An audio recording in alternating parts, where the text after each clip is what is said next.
तो दोस्तों आज के इस वीडियो में काफी सीरियस अपडेट्स रहने वाली हैं, तो वीडियो को कहीं से भी स्किप मत करना। चलिए सबसे पहले बात करते हैं एक हार्ट ब्रेकिंग अपडेट के बारे में। हम बात कर रहे हैं कश्मीर के पहलगाम हमले के बारे में। दोस्तों अब तक आपको पता चल ही गया होगा कि वहां पर क्या कुछ हुआ था। उसी हमले को लेकर के भी बहुत सारी शॉकिंग अपडेट्स निकल करके आ रही है। चलिए सबसे पहले मैं आपको शॉर्ट में समझा देता हूँ वहां पर हुआ क्या था। आशावरी जो वहीं पर खड़ी हुई थी, उन्होंने जो कुछ देखा हम उसके अकॉर्डिंग बात करते हैं। तो क्या होता है कि कश्मीर का जो पहलगाम है वो एक बहुत सुंदर जगह है और वहां पर टूरिस्ट बहुत ज्यादा रहते हैं। ठीक ऐसा ही कुछ कल 3:45-4 बजे के करीब भी वहां पर होता है। ये वही समय होता है जब आसपास के घूम फिर के काफी ज्यादा थक जाते हैं, तो वो आराम करते हैं या बैठ जाते हैं या फिर खाना वगैरह खाने लगते हैं। बेसिकली वो चलने फिरने या भागने की हालत में नहीं होते हैं। इसी बात का फायदा उठाते हुए 4 से 6 टेररिस्ट वहां पर धावा बोल देते हैं। दूर से ही उन्हें अपनी तरफ आते हुए देख करके लोग वहां से भाग न जाए, इसलिए वो क्या करते हैं कि वो पहले नॉर्मल आर्मी वाली ड्रेस पहनते हैं और मुंह पर मास्क लगा लेते हैं ताकि सभी को लगे कि ये आर्मी के लोग हैं। पर जब वो टूरिस्ट के पास पहुंचते हैं तो वो पहले टूरिस्ट से क्वेश्चन करते हैं, तुम यहाँ पर नए लग रहे हो क्या, तुम मुसलमान नहीं हो? तो इस पर जो पहला टूरिस्ट होता है वो रिप्लाई करता है, नहीं, तुम्हें कोई प्रॉब्लम है क्या? ये सुनते ही वो टेररिस्ट उसके सर पे गोली मार देता है। ये देख करके सभी लोग घबरा जाते हैं एंड इधर उधर भागने लग जाते हैं। वो सभी लोग भी इधर उधर भाग करके उन्हें पकड़ने लग जाते हैं। जितने भी लोग उनके हाथ लगते हैं वो सिर्फ उनसे यही पूछ रहे होते हैं कि तुम हिंदू हो या मुसलमान। जितने भी लोग खुद को हिंदू बताते हैं वो तुरंत ही उन्हें गोली मार देते हैं। फिर वो एक बंदे की पैंट उतरवा के चेक करते हैं, फिर वो उसे गोली मारते हैं। फिर वो बाकी लोगों से कलमा पढ़वाते हैं, जो कलमा नहीं पढ़ पाता है वो उसे गोली मार देते हैं। ऐसे करके पूरे 30 मिनट में वो लगभग 27 लोगों को मार देते हैं और 12 लोगों को जख्मी कर देते हैं। एक किस्सा तो इतना डिस्टर्बिंग है, कर्नाटक के एक कपल होते हैं जिनमें जो हस्बैंड होते हैं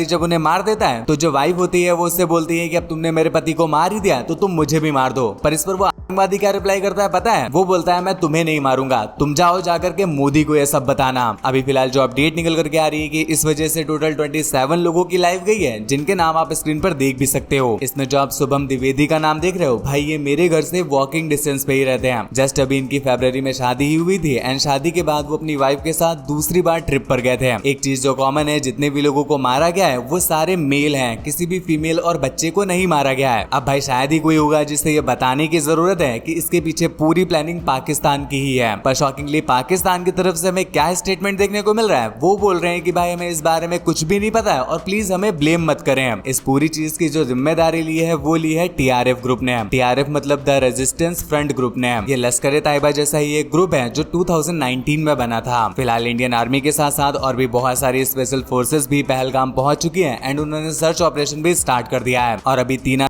के स्केच भी आउट हो चुके हैं। मैं आपके लिए स्क्रीन पर लगा देता हूं, आप देख सकते हो। एक तरफ पहलगाम में ये सब कुछ चल रहा होता है, दूसरी तरफ पाकिस्तान बॉर्डर से 2 और आतंकवादी क्रॉस करने की कोशिश कर रहे होते हैं। पर थैंकफुली इंडियन आर्मी उन्होंने वहीं पहुंचा दिया है जहां वो जाना चाहते थे। इस हार्ट ब्रेकिंग इंसिडेंट के बाद ऑलमोस्ट सभी यूट्यूबर और सेलिब्रिटीज की तरफ से हमें उनके रिएक्शन देखने को मिल रहे हैं। समरना इस चीज पर रिएक्ट करते हुए लिखते हैं, unable to sleep tonight. Beer Biceps भी लिखते हैं, heart broken about the terror attack in Pahalgam today, determined on so many levels, prayers up for the families involved. Munawar Faruqui भी लिखते हैं, उन्हें ढूंढो और लटका दो। विराट कोहली भी इस चीज को लेकर के प्रे करते हैं एंड वो अपना दुख दिखाते हैं। पूरव झा भी लिखते हैं, this is so horrible. Triggered इंसान लिखते हैं, हार्ट ब्रेकिंग। और इसके साथ साथ सनी देओल, अक्षय कुमार, अनुष्का शर्मा, अभिमन्यु, मैक्स टर्न, सतीश रे, आरजे महावस, पीएम नरेंद्र मोदी, सिद्धार्थ मल्होत्रा, सोनू सूद, वरुण धवन, मनोज वाजपेयी, शिखर धवन, विक्की कौशल, रश्मिका मंदाना, शुद्ध देसी कॉमिक, विशाल पांडे, सौरभ जोशी व्लॉग्स, अनुपम खेर और रजत दलाल की तरफ से भी हमें रिएक्शन देखने को मिलता है। सभी के रिएक्शंस आपको पढ़कर सुनाना काफी लंबा हो जाएगा। मैं सारे रिएक्शंस अपने टेलीग्राम चैनल पर शेयर कर दूंगा, आप चाहो तो वहां से एक एक करके देख सकते हो। फिलहाल इस पूरी चीज को लेकर के भाई जो मुझे पर्सनली एक चीज बहुत ज्यादा अजीब लग रही है, शायद आपने भी नोटिस किया होगा, अगर नहीं किया होगा तो मैं बताता हूँ। आज सुबह से मैं पूरी न्यूज को फॉलो कर रहा हूँ, पर जितने भी बार मैंने लोकल लोगों के स्टेटमेंट देखे हैं, भाई उनके स्टेटमेंट इतने ज्यादा स्क्रिप्टेड और इतने ज्यादा अजीब क्यों लग रहे हैं। एक अंकल बोलते हैं कि हमें बहुत बुरा लग रहा है कि पहलगाम पर अब ये दाग लग गया है, यहाँ पर आने से पहले लोग सोचेंगे, और हमें बहुत बुरा लग रहा है उन लोगों के लिए भी जिनके साथ ये सब कुछ हुआ है। बेचारे हिंदुस्तान से हमारे यहाँ घूमने फिरने आए थे और उनके साथ ये हो गया। अरे अंकल वो हिंदुस्तान से नहीं आए थे, वो हिंदुस्तान में ही थे। पता नहीं अंकल को ऐसा क्यों लग रहा है कि वो पाकिस्तान में है। अब पता नहीं गलती से उनके मुंह से निकल गया या उनकी मेंटालिटी ही ऐसी थी। हो सकता है कि शायद अंकल के मुंह से निकल गया होगा। पर जब मैंने अगले बंदे का स्टेटमेंट देखा, उसका स्टेटमेंट भी यही होता है कि हमें बहुत ज्यादा बुरा लग रहा है, हमारी यहाँ पर आमदनी थी, हम इसी से कमाते थे, अब यहाँ पर टूरिस्ट नहीं आएंगे तो हम कमाएंगे क्या, खाएंगे क्या। ओवरऑल उस बंदे को पहलगाम में लोगों के साथ जो हुआ उसका दुख नहीं है, उसे इस बात का दुख है कि भाई यहाँ पर टूरिस्ट नहीं आएंगे तो वो कमाएगा क्या। हो सकता है मुझे इस भाई को समझने में प्रॉब्लम हो गई हो, पर आपने ये कैंडल मार्च तो इंटरनेट पे कहीं ना कहीं जरूर देखा होगा। इस कैंडल मार्च में भी आप नोटिस करो, कुछ लोग लिटरली कैंडल तो पकड़े हैं पर वो हंस रहे हैं। शायद दुनिया में कोई मेंटली अनस्टेबल इंसान भी ऐसा नहीं होगा जिससे किसी सीरियस जगह पर ले जाया जाए, वो भी कैंडल वगैरह पकड़ाई जाए और उसे वहां की सारी चीजों के बारे में पता हो और फिर भी वो ऐसी चीज के लिए हंस दे। पर पता नहीं भाई, शायद मुझे यहाँ पर भी कोई गलतफहमी हो गई है, इसलिए मुझे ये लोग हंसते हुए दिख रहे हैं। और भाई ये सिर्फ कुछ स्टेटमेंट नहीं है, और भी जितने स्टेटमेंट है आप देखोगे मैक्सिमम स्क्रिप्टेड लग रहे हैं और बनावटी टाइप के लग रहे हैं। सिर्फ इतना ही नहीं, रैंडम सेना की तरफ से भी मैंने काफी सारे ट्वीट्स देखे हैं जिसमें वो रिवील करते हैं कि कितने गंदे लोग हैं इस देश में, जो वहाँ के लोगों के साथ हुआ है लिटरली वो उस पर मीम्स बना रहे हैं। फिलहाल इस पूरी चीज को लेकर के दोस्तों आपके क्या रिएक्शन है, प्लीज नीचे कमेंट्स में जरूर बताना। तो दोस्तों अब बात करते हैं एल्विश यादव के बारे में। तो भी एल्विश यादव को ऑफिशियली सॉरी बोलना पड़ा। दोस्तों आपको याद होगा, हमने आपको बताया था रजत दलाल जब बिग बॉस से बाहर निकल कर गए थे तो उनका एल्विश यादव के साथ एक पॉडकास्ट आउट हुआ था। पॉडकास्ट से ही एल्विश यादव का एक स्टेटमेंट निकल करके आया था जहां पर वो करणवीर मेहरा और चुमदारंग को लेकर के बोलते हैं कि चुमदारंग किसको पसंद आती है भाई, इतना टेस्ट किसका खराब हो सकता है, पक्का करणवीर को कोविड हुआ होगा।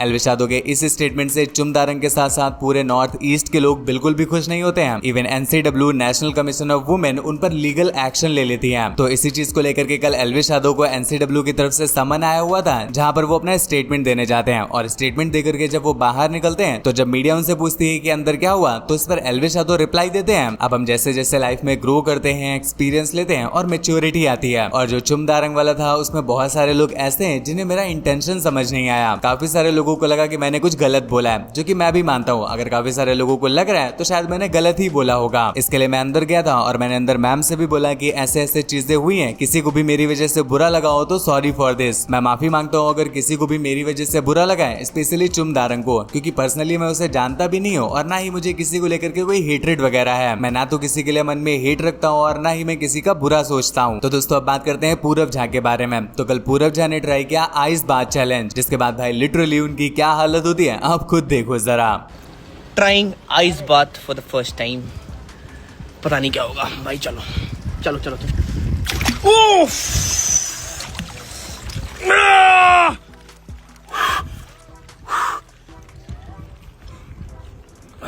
नहा ठीक है।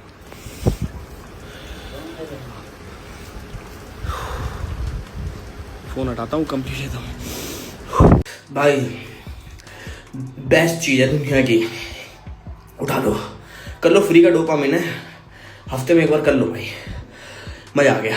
तो दोस्तों बात करते हैं कैरी मिनाटी से रिलेटेड एक शॉकिंग अपडेट की। भाई लिटरली अभी कैरी मिनाटी को लोग बॉयकॉट कर रहे हैं। इंटरनेट पे कल से ही ये वाली वीडियोस काफी ज्यादा वायरल होनी स्टार्ट हो गई हैं, जिसमें लोग क्या कर रहे हैं कि वो boycott carry Minati hashtag use कर रहे हैं एंड वो कैरी मिनाटी को अनफॉलो करके ब्लॉक कर रहे हैं। होता क्या है कि कैरी मिनाटी ने रिसेंटली KFC के साथ कोलैबोरेशन किया हुआ होता है और कैरी मिनाटी की यही चीज बहुत सारे मुस्लिम कम्युनिटी के लोगों को पसंद नहीं आ रही है, क्योंकि कैरी मिनाटी ने जिस कंपनी KFC के साथ कोलैबोरेशन किया है वो KFC कंपनी इजरायली कंपनी है। इस वजह से भी जितने भी लोग इजरायली प्रोडक्ट्स को बॉयकॉट कर रहे हैं वो सभी कैरी मिनाटी को भी बॉयकॉट करना स्टार्ट कर चुके हैं। भाई इतने लोगों ने भी उन्हें अनफॉलो कर दिया है। कल रात को जब मैंने चेक किया था तो कैरी मिनाटी के फॉलोअर्स थे 21.9 मिलियन एंड अभी जब मैं चेक कर रहा हूँ रिकॉर्ड करते समय उनके फॉलोअर्स हो गए हैं 21.8 मिलियन। तो दोस्तों अब बात करते हैं गुड न्यूज के बारे में। अभी फाइनली हैबिटेट एक बार फिर से स्टार्ट हो गया है। दोस्तों हैबिटेट के साथ लास्ट टाइम क्या हुआ था आपको पता ही होगा, कुणाल कामरा की वजह से कुछ लोगों ने हैबिटेट को ही तोड़ दिया था, जिसके बाद बलराज घाई, उनके फादर एंड जितने भी बाकी लोग हैं उन्होंने डिसाइड किया था कि वो भी फिलहाल हैबिटेट को टेम्परेरी क्लोज कर देंगे। पर फाइनली हमें कल रात को उनकी तरफ से अपडेट देखने को मिलती है। हैबिटेट अभी ओपन हो चुका है पोएट्री और कॉमेडी के लिए, और शायद वो पिछली वाली को लेकर के ये पोस्ट भी करते हैं जहां पर वो दिखा रहे होते हैं कि कैसे प्रॉब्लम पेन्स आते रहेंगे पर फिर भी वो कम बैक करते रहेंगे, इसे ही हैप्पीनेस बोलते हैं। दोस्तों वीडियो में आगे बढ़ने से पहले चलिए चेक करते हैं आपका सोशल मीडिया IQ। क्या आप एक यूट्यूबर की पहली वीडियो के थंबनेल से गेस कर सकते हो कि वो कौन से यूट्यूबर रहे होंगे? ये जो थंबनेल आप अभी स्क्रीन पर देख रहे हो ये एक पॉपुलर यूट्यूबर की पहली वीडियो का थंबनेल है। मुझे तो नहीं लगता भाई 99.9% लोग भी इसका सही आंसर दे पाएंगे, पर अगर आप 0.01% लोगों में से एक हो और आपने सही गेस कर लिया है तो अपना आंसर नीचे कमेंट्स में बताना, ताकि अगली वीडियो में मैं आपको शाउट आउट दे सकूं। हमारी पिछली वीडियो के चैलेंज का राइट आंसर दिया है HP व्लॉग्स ने। तो दोस्तों बस फिलहाल की वीडियो में बस इतना ही। अगर आपने वीडियो को यहाँ तक देखा है तो आप हमारे लिए बहुत स्पेशल हैं। जाने से पहले चैनल को सब्सक्राइब करते हुए और बेल आइकन प्रेस करते हुए जाइएगा, ताकि हम ऐसी ही इंटरेस्टिंग अपडेट आप तक डेली पहुंचा सके। रिलेटेड वीडियोस के लिए आप हमारे टेलीग्राम चैनल को ज्वाइन कर सकते हो। मुझसे बात वगैरह करना चाहते हो, कोई न्यूज सबमिट करना चाहते हो तो आप मेरे इंस्टाग्राम पर भी आ सकते हो।